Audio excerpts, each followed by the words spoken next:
கோவில்களிலும் பரிகாரம் செய்யக்கூடிய இடங்களிலும் கூட்டம் பெருகிருச்சு அப்படின்னா பக்தியினுடைய வெளிப்பாடா?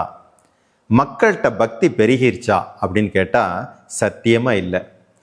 எந்த ஒரு தேசத்தில் பக்தி பெருகுகிறதோ அங்கே எல்லாம் அமைதியும் ஒழுக்கமும் பெருகி நிற்கும்.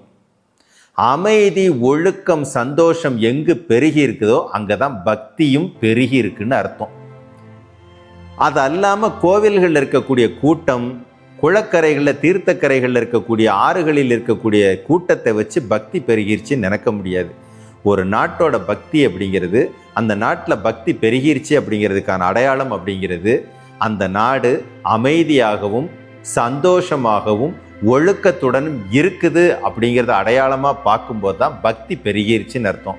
நீங்கள் உண்மையிலே பக்தியைத்தான் இந்த நாட்டுக்கு பெருக்கி காட்ட போறீங்கன்னு இருந்தீங்கன்னா முதல்ல உங்கள் குடும்பத்திலையும் உங்களை சுற்றி இருக்கவங்ககிட்டையும் அன்பு, அமைதி, ஒழுக்கம் வெளிப்படும் விதமாக நடந்து காட்டுங்க.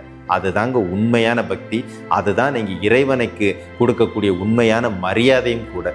அல்லாமல் நீங்களும் வளர முடியாது, ஒரு தேசமும் வளர முடியாது. ஒரு தேசத்திற்கு தேவை நல்ல பக்தி.